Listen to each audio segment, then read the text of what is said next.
افغانستان کی 70% آبادی بنیادی انسانی حقوق سے محروم ہے۔ انتونیو گوتیرس افغانستان کی صورتحال کے حوالے سے انہوں نے کہا کہ افغانستان نے حیرت انگیز طور پر 70% آبادی جن میں خواتین اور لڑکیاں بھی شامل ہیں انہیں بنیادی انسانی حقوق نہیں مل رہے اور ان پر وحشیانہ تشدد بھی کیا جا رہا ہے۔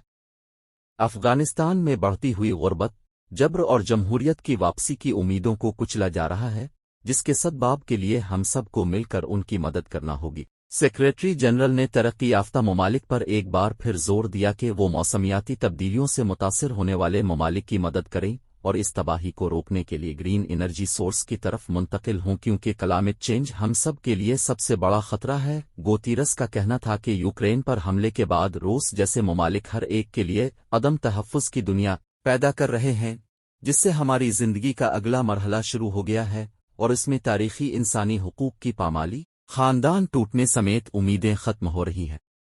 بحیرہ اسود کے اناج کے اقدام کے خاتمے کی طرف اشارہ کرتے ہوئے انہوں نے کہا کہ یوکرین میں جنگ کیف سے باہر کی دنیا کے لیے سنگین مضمرات رکھتی ہے۔ مارکیٹوں کو مستحکم کرنے اور غذائی تحفظ کی ضمانت کے لیے دنیا کو یوکرینی خوراک اور روسی خوراک اور کھاد کی شدید ضرورت ہے۔ واضح رہے کہ نیو یارک میں اقوام متحدہ کی جنرل اسمبلی کا 78واں اجلاس شروع ہو گیا ہے، جس میں 140 ممالک کے سربراہان مملکت شرکت کر رہے ہیں اور وہ اجلاس سے خطاب بھی کریں گے۔